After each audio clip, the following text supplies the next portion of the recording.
ఎప్పుడన్నా వచ్చినా అన్న జాతరకు?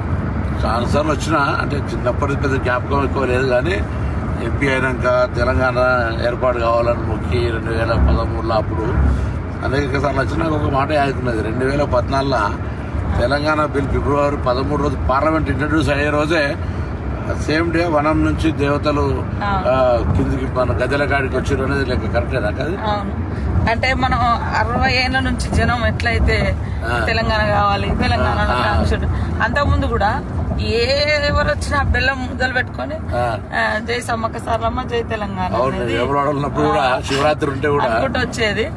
ఆ తర్వాత నేను అక్కడ అప్పుడు ఎమ్మెల్యేగా ఉన్నా 2009 నుంచి 14 వరకు. ఆ రోజు మేము ఆడ మీడియా పాయింట్ ఉంటుంది, నాక మంచి అంటారు. నాక మంచి అంటే అది సెక్యూరిటీ. ఒకప్పుడు యుద్ధం అప్పుడు సమ్మక్క సారలమ్మ కాకతీయులకు వ్యతిరేకంగా పోరాటం చేసేటప్పుడు వాళ్ళ సైన్యాలు ఎక్కడి నుంచి వస్తున్నాయని వీళ్ళు ఒక మంచలాగా హైట్ వేసుకుని, అది ఇప్పుడు మనము ఒక పోలీస్ చెక్ పోస్ట్ లాగా ఇప్పుడు లాస్ట్ కు మీడియా పాయింట్ అయిపోయింది అంతే. ఆడ ఉండగానే సాయంత్రం ఒక రిపోర్టర్ వచ్చి, మేడం ఈ రోజు పార్లమెంట్ లోకి బిల్లు వచ్చింది, తెలంగాణ బిల్లు వచ్చింది కానీ గొడవలు అయినాయి. ఎందుకంటే మేము ఆ జాతరలోనే ఉన్నాం కదా. పెప్పర్ స్ప్రే అదే రోజు స్పీకర్ అడ్డం నిలుస్తున్నాం మేము, బిల్లు పెడుతున్నంటే మొత్తం రాజగోపాల్ ముందు నుంచే బిల్లు పెట్టనీయం అంటుండే. ఎట్లా పెట్టనీయరు ఏందనే దాని మీద మేము మొత్తం ఎంపీలు అందరూ స్పీకర్ కు హోమ్ మినిస్టర్ అడ్డం నిలబడ్డాం కదా, పెప్పర్ స్ప్రే కొట్టింది. అందుకే ఆ రోజే అమ్మవారు వచ్చి మాకు, ఎందుకంటే తల్లి అమ్మవారిని విశ్వాసం బాగా నుంచి కూడా అమ్మవార్లను మొక్కుడు. మనం జనరల్ గ్రామ దేవతలు వీక సెక్షన్ కాబట్టి బాగా ఎక్కువ విశ్వాసం కదా. సో అదే రోజు నాకు తెలుసు పెప్పర్ స్ప్రే కొట్టడం మనం బచాయించడం అనుకుంటున్నాం. మేమంతా బచాయించడం బిల్ ఇంట్రడ్యూస్ అయింది ఆ రోజు, అది చరిత్ర. అమ్మలు కూడా మాకు కూడా చాలా అంటే ఆ బిడ్డలుగా తర్వాత ఆ ప్రాంతం గారే మన దేవుడి మొక్కు చాలా మంది మొక్కుకున్నారు. ఆ మొక్కును ఈ దేవతలు జనంలోకి వస్తూ వస్తూ ఆ అజ్ఞాతంలో ఉన్న 60 ఏళ్ల బిల్లును పార్లమెంట్ లో ప్రపంచం ముందు పెట్టారు. అక్కడున్న తల్లి సోనియమ్మ కూడా వాళ్ళిద్దరు కూడా ఉండే, సరే సుష్మా స్వరాజ్ కూడా చేసింది. వాళ్ళిద్దరు మన మీరా కుమార్ గారు, సోనియమ్మ, సుష్మా స్వరాజ్. అట్లా చాలా చాలా అంటే మహిమలు ఉన్నది అనడానికి అదొక నమ్మకం. చాలా మంది ఇంతమంది ఆఫీసర్లు అక్కడ పనిచేస్తారు కదా, ఎవ్వరికేం కదా, అందరు మంచిగా అంటే సంతోషంగా మళ్ళీ అందరు ప్రమోషన్లతోటి ఆనవాయితీగానే వస్తున్నది.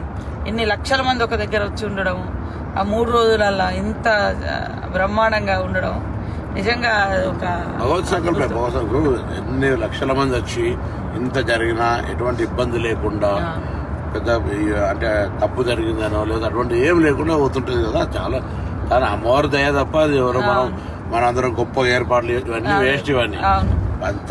అందుకే ఇప్పుడు ఇలా కొత్తగా మేము మన ప్రభుత్వం రేవంత్ రెడ్డి గారు ముఖ్యమంత్రి అయినాక మనం అందరం కూడా మన 6 గ్యారంటీలలో మహిళలకు బస్ ఫ్రీ ఇచ్చినాక నేను కొంచెం భయపడ్డా. ఇంతమంది ఇప్పుడు రోజు 30 ఎంత జరిగింది అనుకుంటారు, 14 కోట్లు దాటిపోయింది. అలా రోజు సంఖ్య మహిళలు పెరుగుతా ఉంది. అయితే ఈ సమ్మక్క సారక్క చేస్తే బస్సులు మేనేజ్మెంట్ అయిద్దా కదా భయపడి మీటింగ్ రోజు కూడా ఏం చెప్పినా, చూడు దేవాలయం కార్యక్రమాలు నిర్వహించేది ఒకరైతే, వచ్చేపోయేటోళ్ళకి జనానికి సంబంధించి ఒకరైతే, బస్సుల నిర్వాహకులు ఒక స్పెషల్ ఆఫీసర్లు పెట్టి క్రౌడ్ మేనేజ్మెంట్ చేయకపోతే ఇబ్బంది అవుతుంది. ఒక బస్సు ఎక్కడైనా ఇబ్బంది టైర్ వాళ్ళకి, ఇప్పుడు అదంతా నేచర్ గా టైర్ కి ఏమైనా అయింది అనుకో, బస్ అయిపోయింది మొత్తం ఎంత కిలోమీటర్ ట్రాఫిక్ అవుతుంది. అందుకే మధ్య మధ్యలో క్రేన్లు పెట్టడము ఇటువంటి వ్యవహారం చేయకపోతే నడుతుందని మనం ఎలా జరుగుతుంది. మంచి పని చేసారు మీరైతే. ఫస్ట్ మీ శాఖ నుంచి మహిళలకు బస్ ఫ్రీ కాకుండా ఇప్పుడు జాతరకు కూడా నాకు డౌట్ ఉండే, అసలు మరి ఇస్తారా ఇయ్యరా ఎందుకంటే క్రౌడ్ ఎక్కువ ఉంటది, మేనేజ్ చేయడం కూడా కష్టమే. బస్సులు కూడా మనకు సరేరా అంత గతంలో చూస్తే ఆ బస్సులను పట్టించుకునేది లేదు, రిపేర్లు లేవు, అన్ని ఆగమాగా ఉన్నాయి.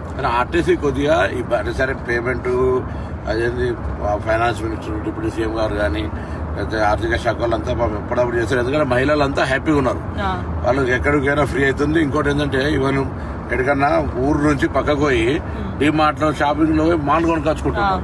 రెండోది దేవాలయాలకు విపరీతమైన రష్ పెరిగింది. బంధువులు తల్లి గారిని చూడడానికైనా, బిడ్డ దగ్గరికైనా, హాస్టల్ దగ్గర పిల్లలకి అసలు మామూలుగా ఫ్రీక్వెన్సీ పెరగలేదు. వాళ్ళందరూ కూడా హ్యాపీ. నిజంగా మనం ఏదైతే మాట ఇచ్చినామో, నేనైతే ఎన్నికలప్పుడు చెప్పిన నా తెలంగాణ అక్క చెల్లెలకు, అత్తగారింటికైనా అవ్వగారింటికైనా 1000 ఎకరాలు భోజనం పెట్టినా పోతా అంటే బస్ ఫ్రీ అన్న చూడు, దాంతో చాలా పెద్ద ఒక జరిగింది.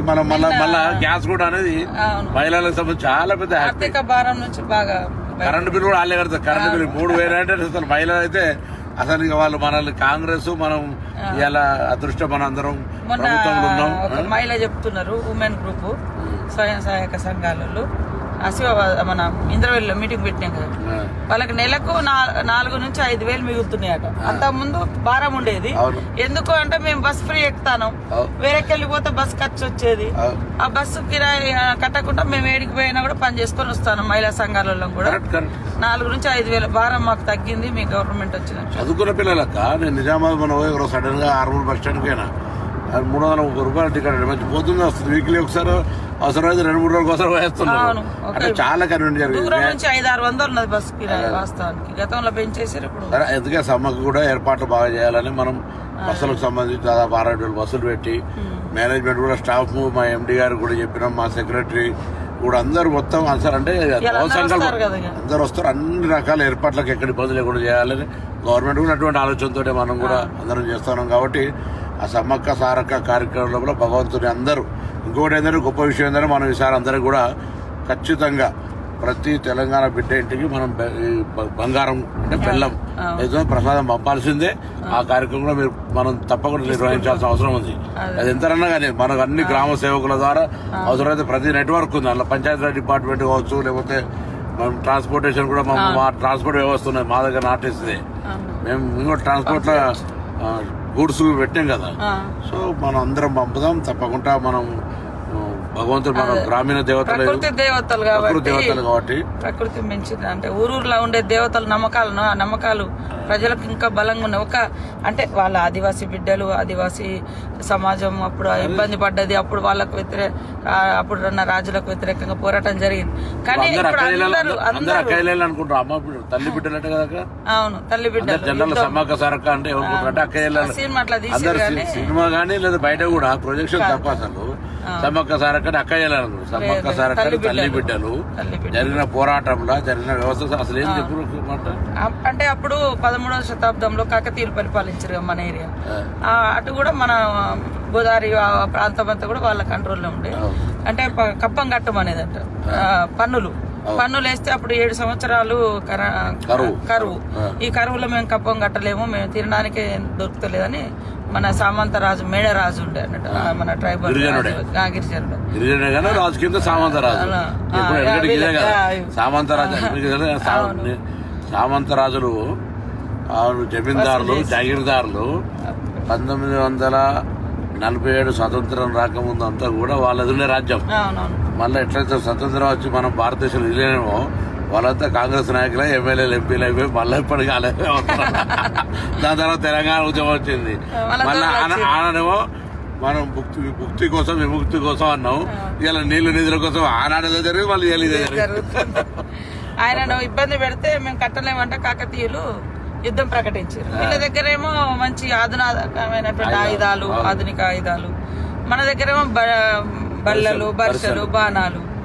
అట్లా కూడా పాపం యుద్ధం చేసిర్రు. మంచిగా కాడికి వచ్చినాక వెనక నుంచి కాకతీయ సైనికుడు వెనక నుంచి సమ్మక్కను బర్షతో పొడిచి ఆమె గుట్టలకు వెళ్ళి ఆ చిలుకల గుట్టలో అదృశ్యం అయిపోయింది. ఇట్లా కనపడకుండా ఆమె వాడిన వస్తువులు దొరికినాయి. అట్లా ఆమె దొరకలేదు, అట్లా దేవతగా మారి ఇప్పుడు ప్రతి 2 సంవత్సరాలకు ఒకసారి గుట్ట మీద నుంచి కుంకుమబర్ణి రూపంలో ఆమె వస్తువులు తీసుకొచ్చి ప్రతిష్ఠింపజేస్తారు. ఆ 4 రోజులు, ఆ 3 రోజులు గద్దెల మీద ఉంటుంది. ఆ తర్వాత మళ్ళీ శనివారం రోజు జాతర ఏ వారం అన్నా రాని, బుధవారం స్టార్ట్ అవుతుంది, శనివారం నాడు ఎండ్ అవుతుంది. అది ఏ తారీఖు అన్నా కానీ ఏ నెలన్నా కానీ. వారాలు మాత్రం బుధవారం నాడు సార్లమ్మ వస్తుంది గద్దెల మీదకి, బేస్తవారం నాడు సమ్మక్క వస్తుంది, శుక్రవారం నాడు అందరు దేవతలు ఉంటారు. పగిడిద్దరాజు, గోవిందరాజు. గోవిందరాజు ఏమో సార్లమ్మకు భర్త, పగిడిద్దరాజు ఏమో సమ్మక్కకు భర్త. సమ్మక్క సార్లమ్మ తల్లి బిడ్డ, జంపన్నేమో కొడుకు, సమ్మక్క కొడుకు. అక్కడ ఆయన వాగుకాడ సెక్యూరిటీగా ఉంటాడు. అంటే అక్కడ ఉంటే ఆయన అంటే సైన్యాన్ని ఆపలేక అవమానంతో అట్లా పడి చనిపోయింది అనేది ఒక కథ. అంటే ఆ వాగుంది కదా జంపన్న వాగు గురించి, అక్కడ దాని పేరు ఒకప్పుడు సంపెంగి వాగు అని ఉండినట. ఆయన చనిపోయింది కాబట్టి ఆయన పేరు మీద జంపన్న వాగు అనేది వచ్చింది.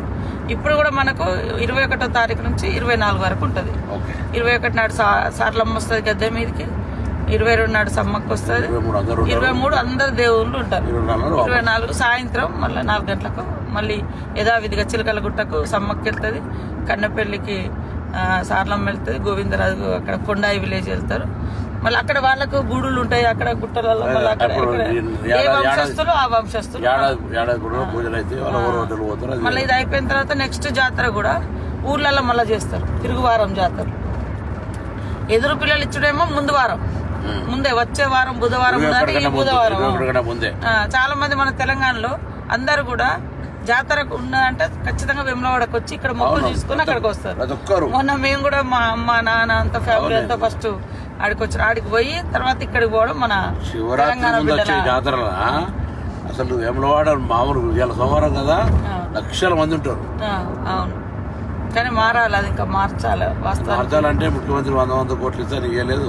అక్కడ ప్రస్తుత శివాలయాలు నిర్లక్ష్యం ఉంటే సరే మేము ఇప్పుడు దాన్ని నేను మిత్రుడు శాసనసభ్యుడు రాజును కలిసి చేయాలనే ప్లానింగ్ చేస్తున్నాం. దానికి డెవలప్మెంట్ మొన్న అందుకే వీటీడీ డెవలప్మెంట్ కూడా ముఖ్యమంత్రి గారి దగ్గర పెట్టాం. దీనికి లింక్స్ ఇప్పుడు నిన్న కూడా మనం బడ్జెట్ చదివినప్పుడు మన పెద్ద దేవాలయం నేను అలా కాకుండా పెట్టాలి, అది ఇవన్నీ చేస్తాము. ఏదైనా మొత్తానికి అయితే అక్క సమ్మక్క సారక్క పోతున్నా అంటే అమ్మవారిని మొక్కి ఈ కార్యక్రమం ఎటువంటి విఘ్నాలు లేకుండా అందరు భక్తులు వచ్చి మంచిగా ప్రభుత్వం ఇస్తున్న ఉచిత బస్సు కావచ్చు, అక్కడ మనం ఇప్పటికీ ఏర్పాటు చేస్తున్న సౌకర్యాలు కావచ్చు, ఏదున్నా లోకల్ గా మీరు నేను స్కూల్ ఓనర్ కూడా కోరుతా ఉన్నా, మీరు బస్సులో పోతా అంటే ఇవ్వండి. మీరు అన్ని బస్సులనే రావాలి, అందరు ఇళ్ళనే కాదు, స్కూల్ బస్సులు ఫ్రీ ఇవ్వండి. ఎవరికి వాహనాలు ఉంటే వాళ్ళకు వాళ్ళ ఫ్యామిలీ వెళ్ళినాడు ఇంకోరైనా పోతా అంటే ఇవ్వండి. అందరూ మొత్తం ప్రజా రవాణా మీద ఆధారపడితే కూడా ఇబ్బంది అవుతుంది. ఒకసారి వస్తుంది కాబట్టి అందరూ కూడా అన్ని రకాలుగా ఎవరు ఇప్పుడు భక్తులకు దేవునికి ఎట్లా సాయం చేయాలనుకో అట్లా సాయం చేయాలి. కొందరు ఉండేళ్ళు వేస్తారు, కొందరు నలుగురు అన్నదానం పెట్టి కార్యక్రమం, అట్లా అందరు స్వచ్ఛంద సంఘాలు కూడా రాష్ట్ర వ్యాప్తంగా ప్రజలకు వచ్చి అన్ని సౌకర్యాలు ఏమైనా కూడా కొట్టండి. నీళ్ళు ఇచ్చడం, నీళ్ళ సప్లయర్లు కావచ్చు, భోజనం వాళ్ళు కావచ్చు, లేదా ఇతర స్నాక్స్ ప్రిపేర్ చేసే వాళ్ళు చాలా మంది ఇప్పుడు అటువంటి ఎవ్వరికి వాళ్ళు వచ్చి సాయం చేయమని కూడా మనం అందరం కూడా ప్రభుత్వం తరఫున కోరుతాను. ఈ సమ్మక్క సారక్క అనేది రాష్ట్ర ప్రభుత్వ కార్యక్రమం జాతీయ స్థాయిలో కూడా గుర్తించాలని చెప్తాను. ఇప్పుడు మాటలే మాట్లాడతారు, నేషనల్ ఫెస్టివల్ చేయమంటే అది కూడా చేయాలి. ఇలా ఇవన్నీ ఉన్నాయి, ఇవన్నిటికి సంబంధించి తప్పకుండా మనం మళ్ళీ ఇప్పుడు 4-5 రాష్ట్రాల వాళ్ళు వస్తారు, ఛత్తీస్గఢ్, మధ్యప్రదేశ్, ఒరిస్సా, మహారాష్ట్ర, ఏదో వేములవాడ ఇక్కడికి మహారాష్ట్ర చాలా మంది వస్తారు సమ్మక్క సారక్క. సో అందరి పండుగ ఇది, అందరు కూడా దీనికి సహకరించి ఈ కార్యక్రమం విజయవంతం కావాలని చెప్పి మళ్ళీ మా ఏరియాకి వస్తున్నారు. వరంగల్ జిల్లా ఉమ్మడి జిల్లానే కదా కాబట్టి మళ్ళీ ఒకసారి అందరం కుటుంబ పరంగా కూడా వస్తాం. అందరికి స్వాగతం. సమ్మక్క సారక్క అందరికీ విజయవంతంగా భగవంతుని అమ్మవారి ఆశీర్వచనం ఉండాలని కోరుకుంటున్నాం.